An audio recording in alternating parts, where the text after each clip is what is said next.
Good morning and welcome. And we're excited to take advantage of the celebrity presence that we have here with us today. And I know you cringe at me saying that, but it is just really a representation of the value that he has brought to Nashville and many other places where he has worked and contributed. So good morning. Welcome to the last event of our Diversity in the Entertainment Industry Symposium. I'm Cheryl Slay-Carr, Associate Dean of the Curb College of Entertainment and Music Business and professor in that college. And I am so pleased this morning that we have with us Erik Moses, who is President and General Manager of Nashville Superspeedway in Lebanon, Tennessee. We're super psyched that you're here. I'm still a bit in awe of this beautiful facility you all get to call home and to spend time in. This is magnificent. I said to Cheryl, I may be blaspheming by saying this, but this is prettier than the Kennedy Center. And I spent some time in the Kennedy Center in Washington, D.C. It's gorgeous. So thank you all for having me. And I told Cheryl, I appreciate the praise, but I said, we're going to keep expectations low here, right? So let's not go, let's play it down some. But thank you all for having me. And yet, I'm going to read his bio. So, okay. On August 21st, 2020, Dover Motorsports named Erik Moses President and General Manager of the Nashville Superspeedway, becoming the first Black person to hold that title at any NASCAR track in the sport's history. He's leading the efforts to revitalize and reposition the Nashville Superspeedway into a premier motorsports and live event venue. Originally opened in 2001 but dormant from 2011 until 2020, the Lebanon, Tennessee-based facility never hosted NASCAR Cup Series racing before the inaugural Ally 400 in June 2021, the first Cup Series race in the Nashville market since 1984. Prior to joining Dover Motorsports, which is really hard to say, now Speedway Motorsports, Erik spent 12 years elevating the sports and entertainment industry in Washington, D.C. as the founding president of the D.C. Defenders of the XFL. So for those of you who don't know XFL, Football League. Senior Vice President and Managing Director of Sports, Entertainment, and Special Events for Events DC, and as the CEO of the DC Sports and Entertainment Commission. So he moved to Nashville in September of 2020, right in the middle of COVID.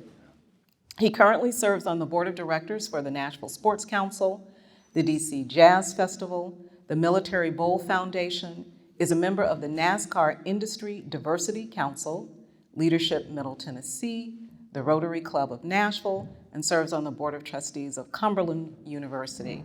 He received his Bachelor of Arts in Political Science from the University of North Carolina at Chapel Hill, his law degree from the Duke University School of Law, and holds an honorary doctorate of humane letters from Lemoyne-Owen College, and is a member of the bar in Maryland and the District of Columbia.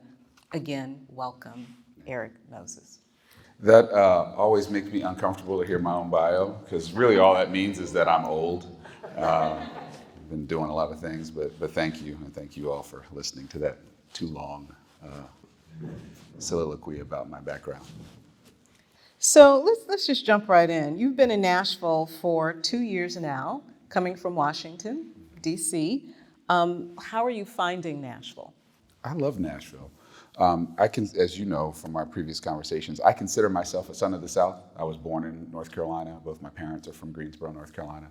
I finished high school in North Carolina. I was raised in central New Jersey. Only wanted to go to Chapel Hill for college, didn't want to go any other place, didn't apply anyplace else. Left after my junior year of high school to move to Greensboro to get in-state residency, to go to Chapel Hill, big state school, easier to get in if you're a resident and cheaper for your parents to pay for it. So did that, and so I know the South and love the South.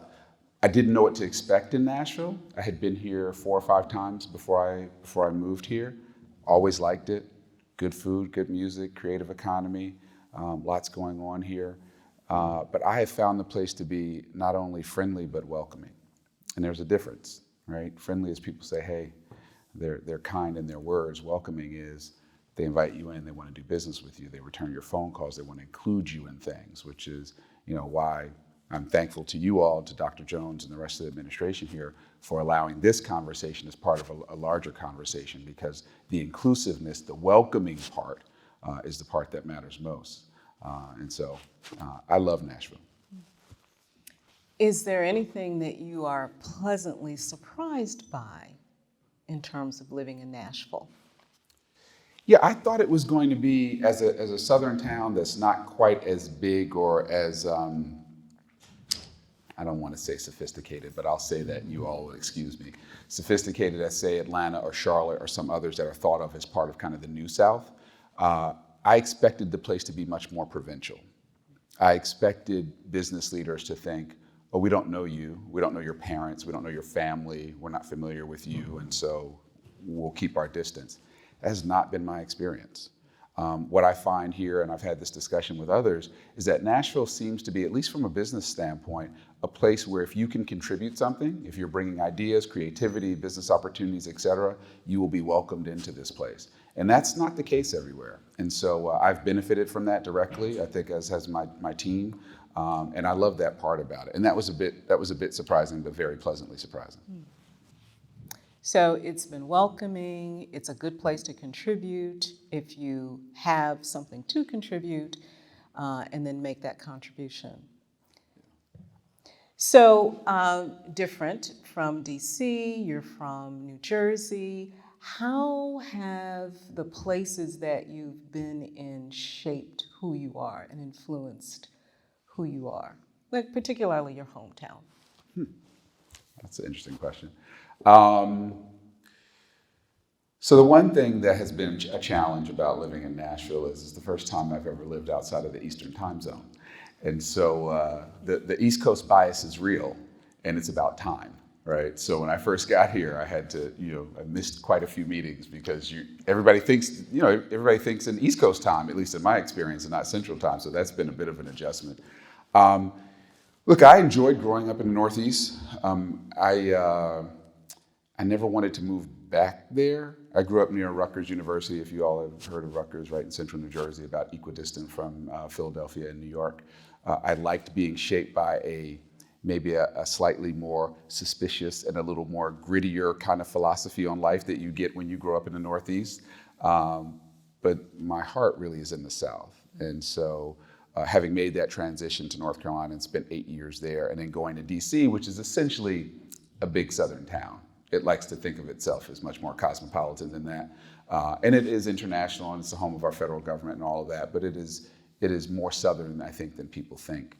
I like that all of that is part of who I am, because I can come to a place like this and not feel like an outsider, and not feel like, somebody who maybe comes from California, Chicago, or some other place that's never had grits before.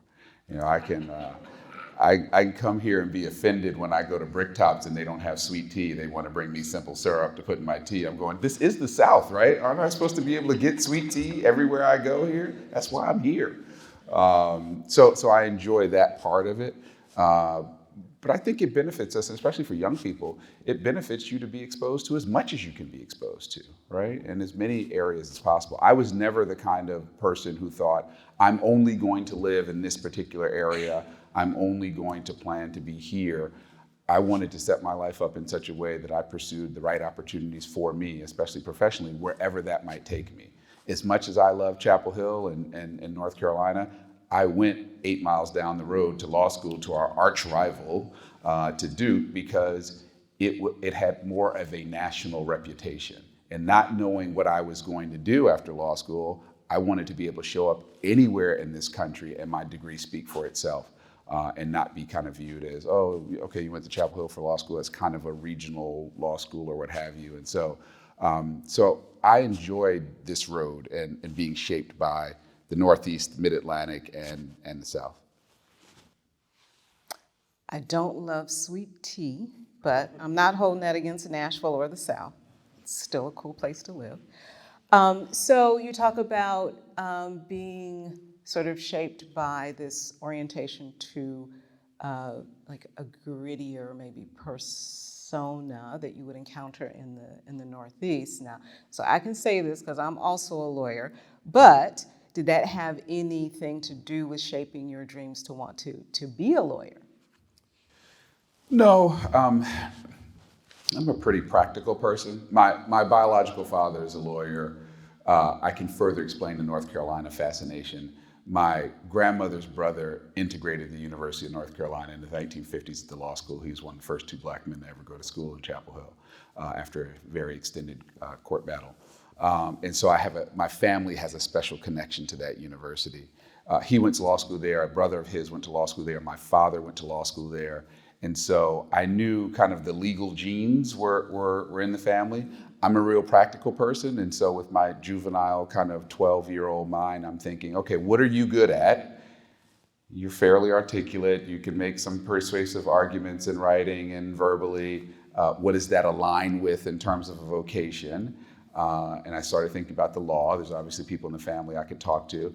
And then I thought, what's going to be, recession-proof, right? Even when the economy is bad, people need lawyers and they need doctors and others. I don't have the brain for being a doctor, and so that was the kind of the simplistic way that I looked at it,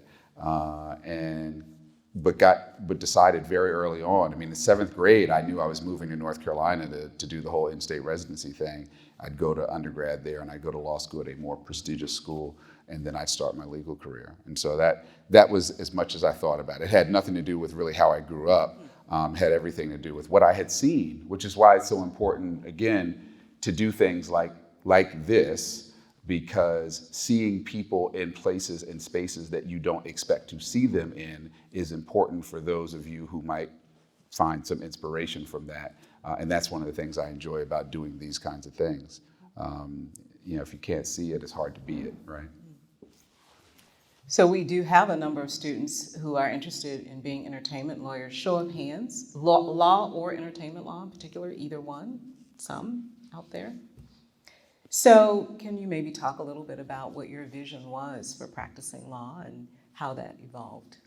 Yeah, so again, going to Chapel Hill, I had friends who were really great athletes, men and women, who had the opportunity to make a living pursuing sports and athletics as their profession. I had heard the horror stories about professional athletes kind of, getting cheated out of their money and ending up destitute, which continues to this day.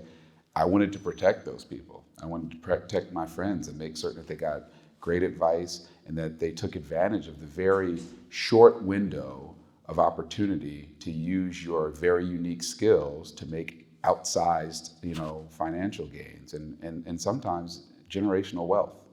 And I wanted to be able to protect those folks and work with them. I was always much more interested in the business of sports than just being a fan. And so that was interesting to me as well. So I went to law school thinking I was going to be an agent and had the very unique opportunity, and I'm going to date myself here again. Hopefully some of you have heard of Grant Hill for something other than him being a commentator or co-owner of the Atlanta Hawks. He actually was a very, very good player in college and in the NBA. So Grant's senior year was my first year of law school at Duke. And so I had the very unique opportunity to sit in on his interview of agents. And so all of the biggest names in sports management came in to court him to see if they could sign him. And I got, as a baby law student, I got to sit there and watch this whole thing. And that helped shape me a lot.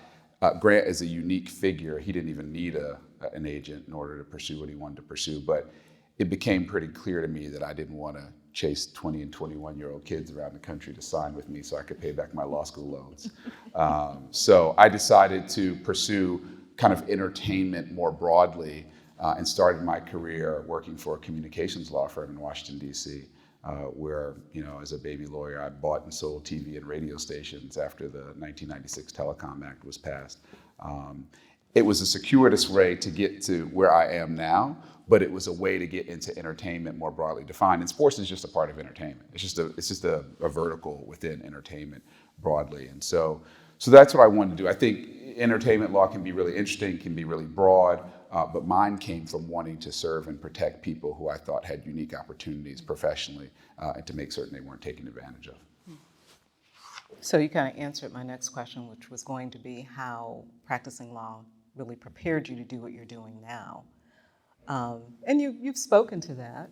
Yeah, I'm biased, of course, but I think a law degree is one of the most versatile degrees in our society. I mean, it jumps you to the head of the line around a lot of people who have different kinds of graduate degrees. Um, the purpose of law school is to get you to think like a lawyer, which is a very valuable thing. It's about mitigation of risk. It's about identifying risk and weighing risk versus reward and all kinds of things that are important to businesses and all kinds of businesses. And so you never forget that. And while I like to refer to myself now as a fully recovered lawyer, I haven't practiced in a very long time. You never stop thinking that way. You never stop thinking about how can this go sideways? How do we prepare for the unexpected? And those are things that, frankly, in my experience, all businesses need. And all businesses need people who can bring that to the analysis and to the work of what they're doing and who can spread that. And so I have zero regrets about pursuing law as my vocation and practicing. And I also tell people, and this is maybe more information you want, but if you're going to go to law school, you should probably practice at least for a few years. Because the law, like many other things, I'm sure it's the same in music and entertainment, you learn it through an apprenticeship. You learn it through working with people who have done it, who can teach you. You don't learn it in the classroom. You have a familiarity and an awareness of issues and of things from the academic pursuit, but I think doing it is what really teaches you. And so, unsolicited advice for anybody who wants to go to law school. It's good advice. So let's talk about some of the places where you've done that. So let's talk a little bit about you working with AOL Time Warner.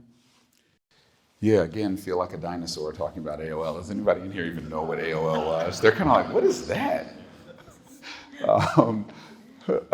Back in the olden days, AOL was basically what Google is now, or maybe even Amazon without the commerce. I mean, it was the 800-pound gorilla in the internet. It was the internet on training wheels.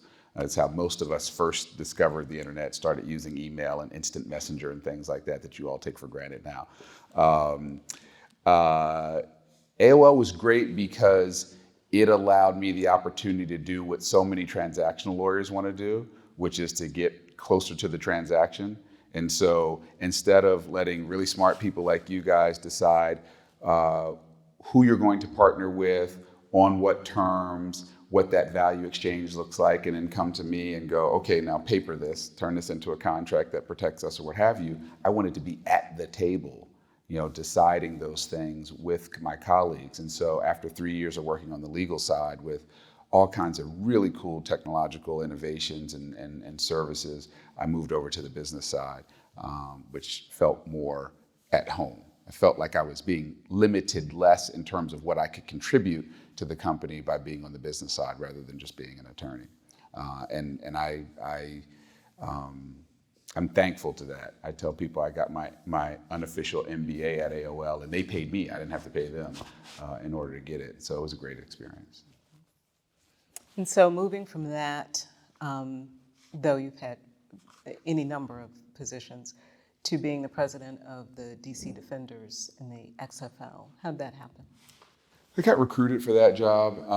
I had essentially been a sports commissioner in Washington, D.C. for 11 years. So my job was to attract, promote, and host sporting and entertainment events for the city that made it more fun of a place to live for our residents, but also a place that visitors wanted to come. You all are probably familiar with the concept of sports tourism, bringing people who do not live in your city, your state, your town into that place to stay in your hotels, to eat in your restaurants, to buy tickets to your venues. All of that helps to enhance the tax base. And that's a good thing, especially when you're a resident who's paying taxes. That helps to hopefully keep the taxes lower.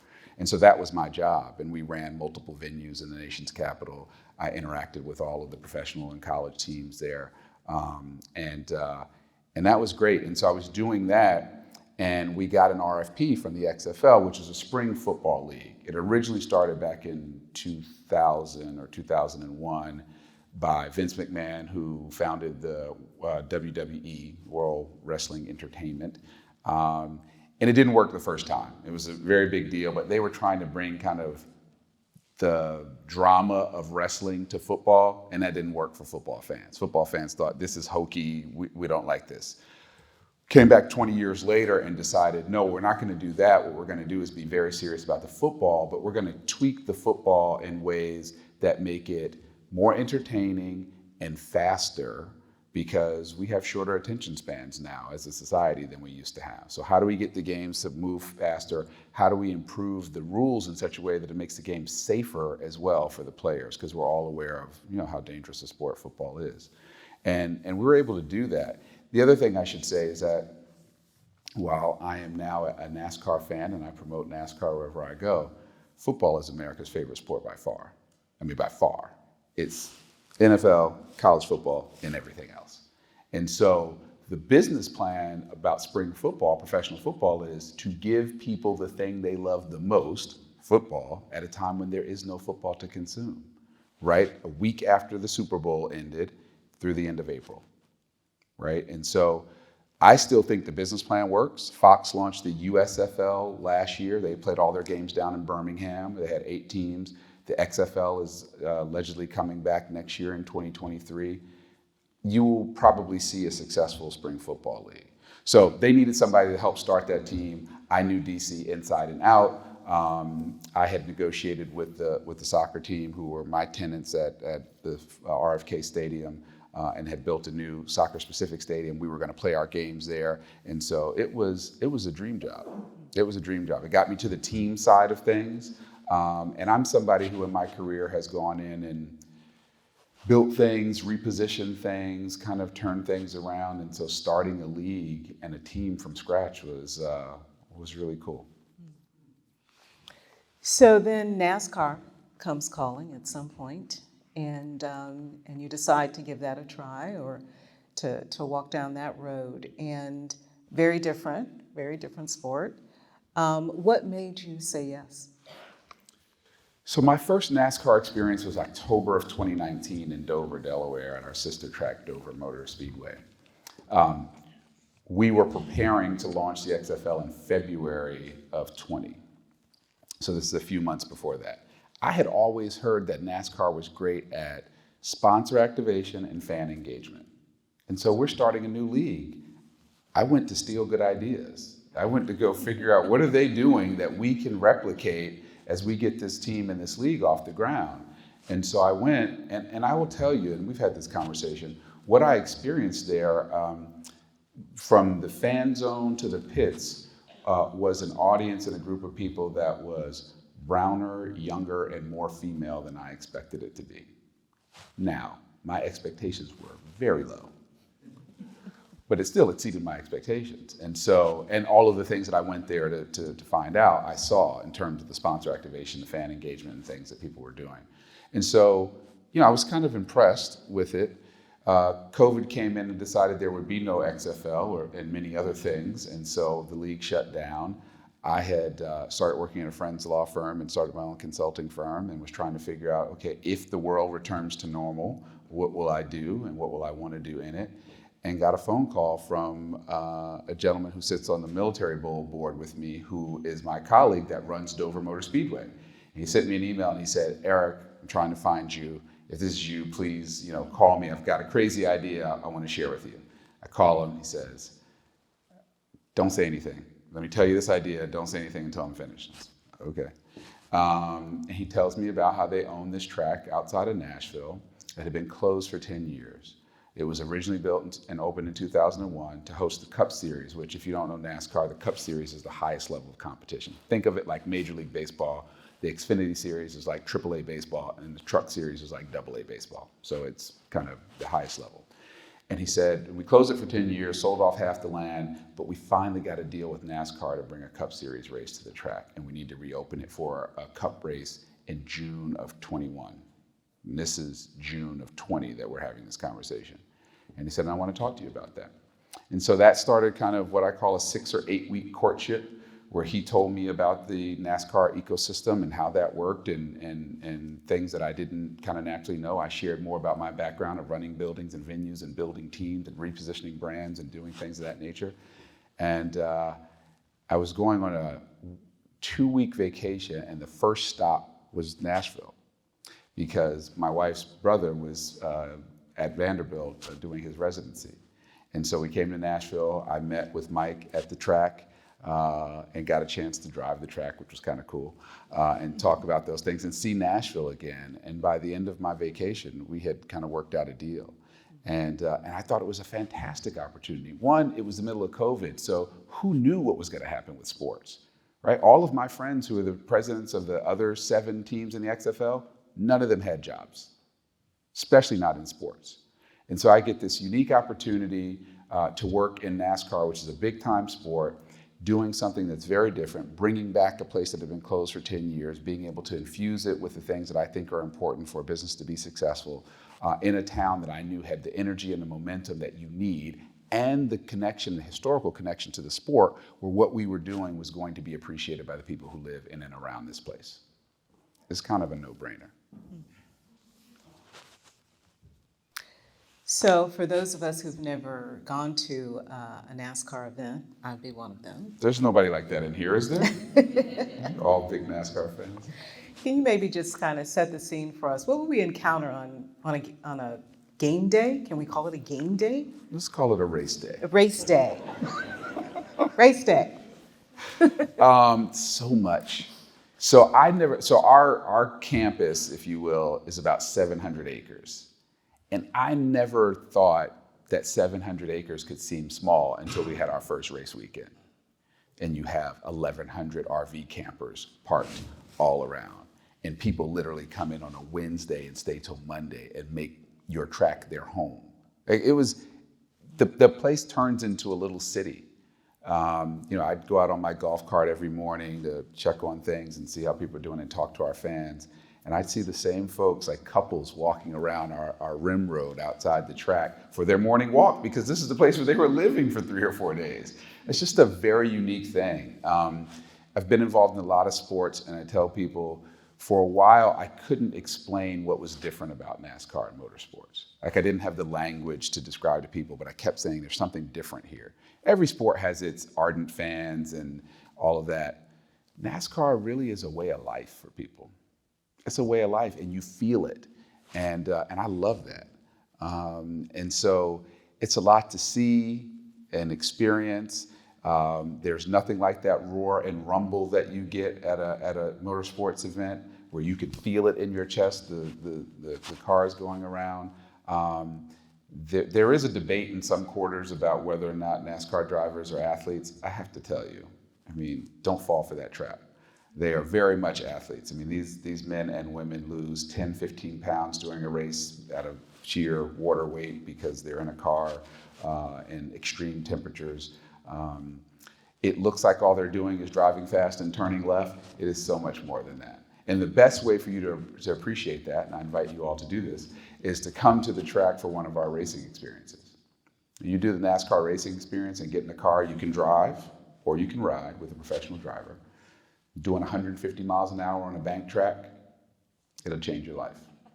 And it'll make you appreciate, like nothing else, what the driver, what the man or woman and the machine have to do in order to perform the way they do in competition. Like, literally, you're going into a turn at 150 miles an hour, and your brain is thinking, why isn't the axle braking on the car? Why isn't the car coming apart under all this stress, right? Why aren't we, the track is banked, right? So you're thinking, why aren't we sliding down the track? Well, it's because they make the tires sticky, right? So there's so many nuances about our sport that you can't pick up watching it on television, and you frankly need somebody who can help explain some of it. But once you find out a little bit about it, it just pulls you in. So lots to do: music, food, attractions. It's kind of got a carnival atmosphere to it, but very much a family atmosphere too. I had friends go to their first race last year who came to support me, and they talked about how, and some of these folks were African American, they talked about how they were sitting in the stands, and my buddy said, and there's this white family behind us, and as soon as we sit down, man, they just like adopted us. They started offering to share their food with us, the snacks that they had brought. They were telling us about the stages in the race and explaining why that makes sense. They were explaining to us how the Toyotas move together versus the Fords and the Chevys and all of that stuff. That's the reason that I work in sports. That ability to build bridges between people and communities is like no other thing that I've ever done. And so being a part of building opportunities for that is really important. And I think, I don't want to say NASCAR does that better than any other, but it does it in a pretty amazing way. So you're here to do that for Nashville. Indeed. And so what would you say in terms of what your being here, reviving and revitalizing the track with the sport in Nashville means for Nashville? You know, I viewed it as a privilege and an honor to bring Cup Series racing back to this market after 37 years.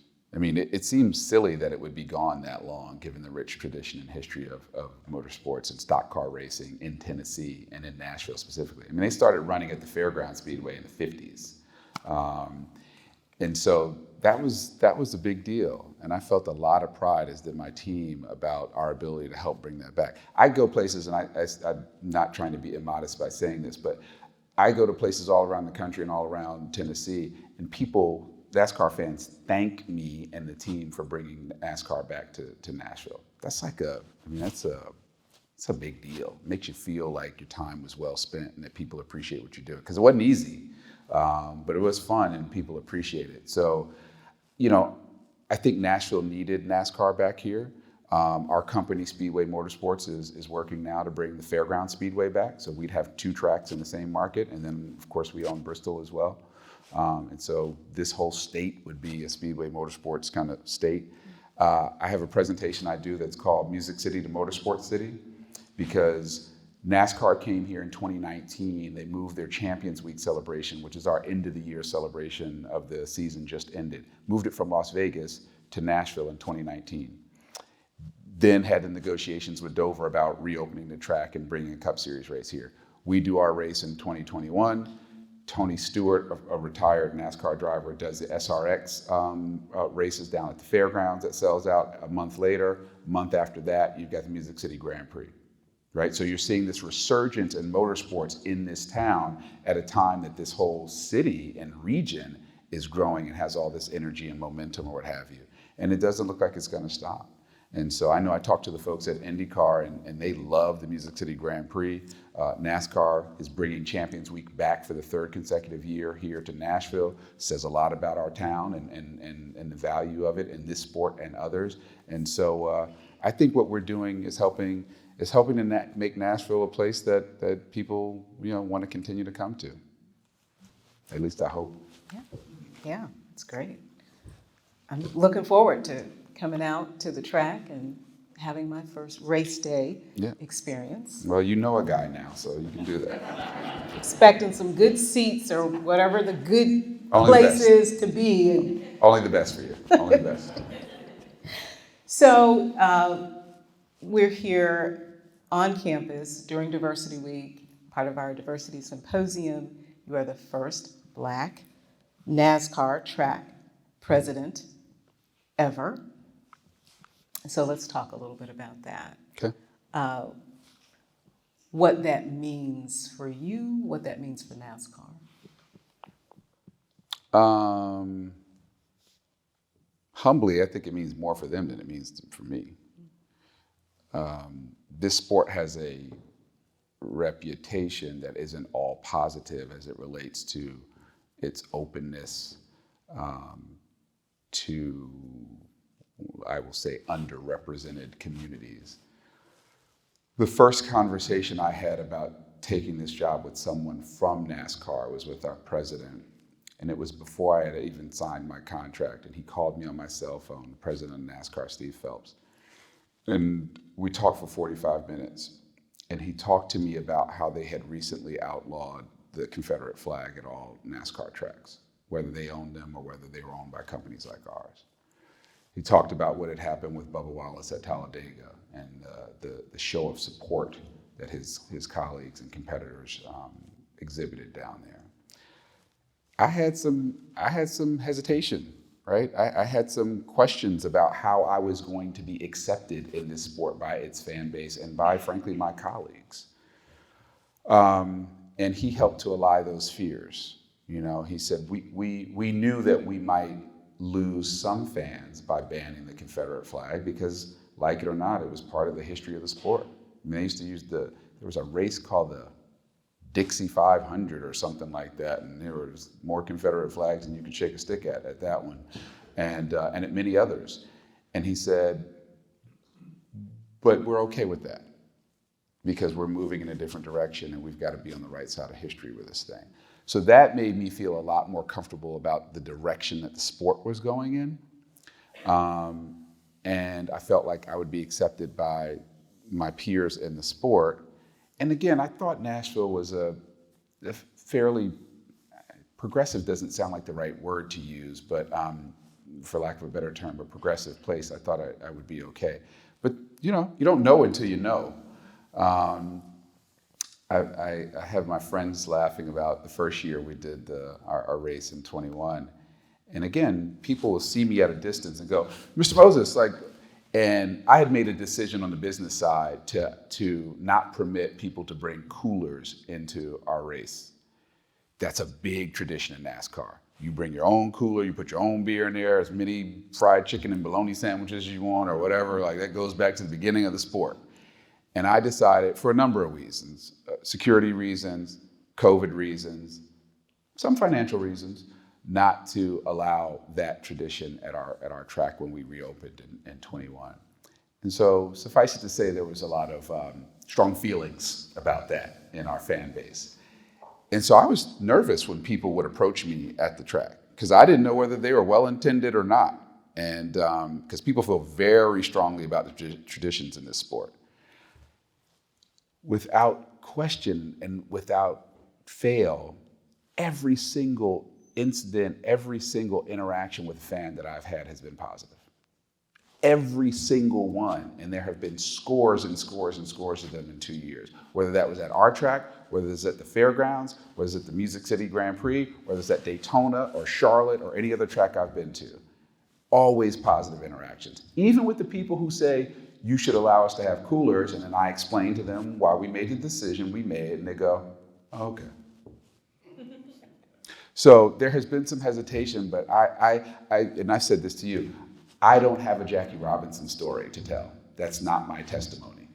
And I'm glad that it's not. Now, does that mean that there aren't any people who have some negative feeling about me or about me being in this position or what have you? I mean, I'm not naive enough to believe that, but they haven't made that clear to me. And I don't go on Reddit, so I don't know what they're saying there. So we have chatted about that. And I've thought about that, and so not having a Jackie Robinson story, Jackie Robinson, of course, being the first person to integrate baseball and having watch 42 if you haven't, the movie 42 talks about that, right, or illustrates that experience. And so, but what if you did, or is it possible that because you have not had that experience that people will think that Black people who complain about having Jackie Robinson experiences are making it up or overly sensitive or just not in touch with the kinds of ways that you've been able to navigate who you are? Well, I used Jackie Robinson figuring most of you knew who he was, but I should have said Wendell Scott, because Wendell Scott was the Jackie Robinson of NASCAR. And he had all kinds of experiences that were terrible as the only Black driver for most of NASCAR's history. I know pit crew members who have had similar situations. I know NASCAR officials who happen to be people of color who have had negative experiences at tracks. So again, I'm not saying it doesn't exist. I'm saying that hasn't happened to me. It's out there. I am someone who personally is not easily triggered. I give people the benefit of the doubt until such time as I know that they're not well-intentioned. But I just haven't had that happen. Now, do I have to do things to exhibit and represent a point of view that might not be represented in rooms that I occupy? Absolutely. Absolutely. I'll give you an example. So we were working with a marketing agency in town, our first year here to bring the track back. And they were creating like a sizzle video, a sizzle reel for us. And it was great. Like, I loved it. And I'm not usually this person. Like, as soon as I saw it, I was like, yes, that's what I want. But it didn't have any brown people in it. It didn't have enough women in it. And so I said, give me more brown people and women. Like, people need to see themselves reflected in what we put out to them. You can't just ask people to give you their most valuable possessions, their time and their money, and they feel like, maybe I'll be welcome there, maybe I won't, I don't know. You can't do that. And so I personally have to kind of carry that mantle and make certain that we're thinking more broadly. Because the sport isn't fighting that. Sport knows it needs to get younger, more female, and browner. We have the second oldest average fan age in professional sports next to golf. Our fan base is quite literally dying off. I've never seen so many scooters and wheelchairs at a sporting event as I see at NASCAR. I mean, literally, like last year I was like, why is grandma out here in 97-degree weather in a wheelchair? Like, thank you for buying the ticket and for being here and your passion around the sport, but is that safe? So we've got to make certain that we're bringing new folks to the sport or what have you, and we have to speak to them in credible ways, and they need to be able to see themselves in what we're doing. And I'm being very intentional about the outreach that we do. I see my buddy Erik back there, and we've had conversations about how do we infuse more of the culture into what NASCAR is doing to make it feel more of a natural fit and connection for people. I will tell you, I mean, the folks that we bring out who are not traditional NASCAR fans that have come out and had an experience that we've provided for them, they love it. Almost to a person, they say they want to come back. And so we know that the potential is there to win over new fans, but you have to do it. You can't just say, I'll sell you a ticket if you want to buy one. You have to do way more than that. And that's what we're trying to do. So that kind of gets us into talking about solutions, the theme of the symposium being going from dialogue to impact and thinking about being action-oriented. So let's do a little bit of a lightning round, okay? Can I just throw topics and I won't frame them as questions. I'm just gonna throw some topics, okay? Only slow fastballs down the middle, no curveballs, please. Okay. Toni Morrison said, as you enter positions of trust and power, dream a little before you think. I mean, Toni Morrison, come on. Yes, part of my problem can be being too practical and thinking about everything that we can get done and have the potential to do and not recognizing what we've already done, not recognizing the area we've covered, the improvements we've made, the hard work it took to get to where we are, and only focusing on the next achievement, on the next goal, on the next thing that we have to get done. So the dreaming part of it is good when you want to do something else, but you have to take a minute to realize what you've done and what your team has done and what you've already accomplished.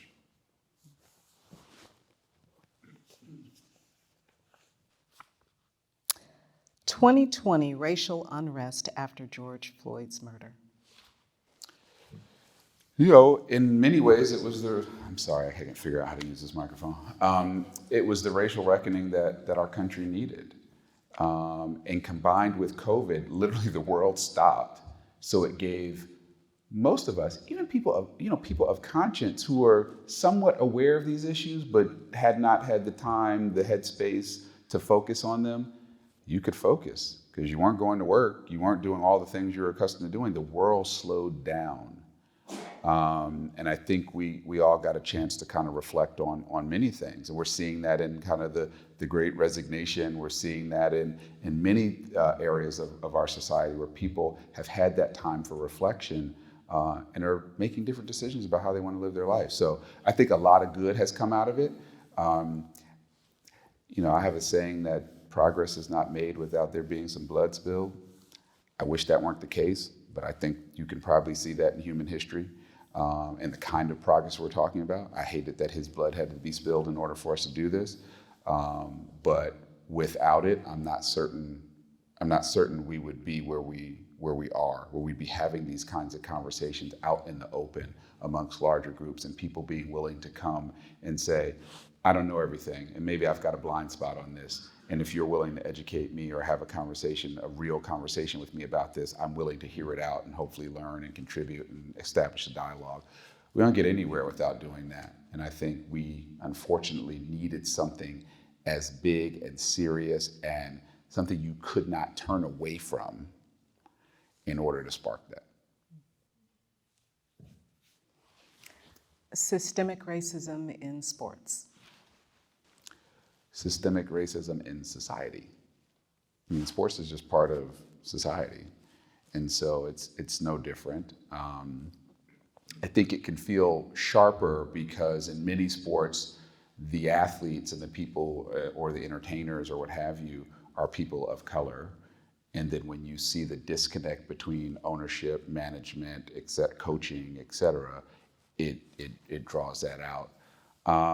But it also happens to be an area in an industry where there is maybe more leverage for people of color than there is, say, in finance or real estate or other businesses like that, simply because of the talent factor.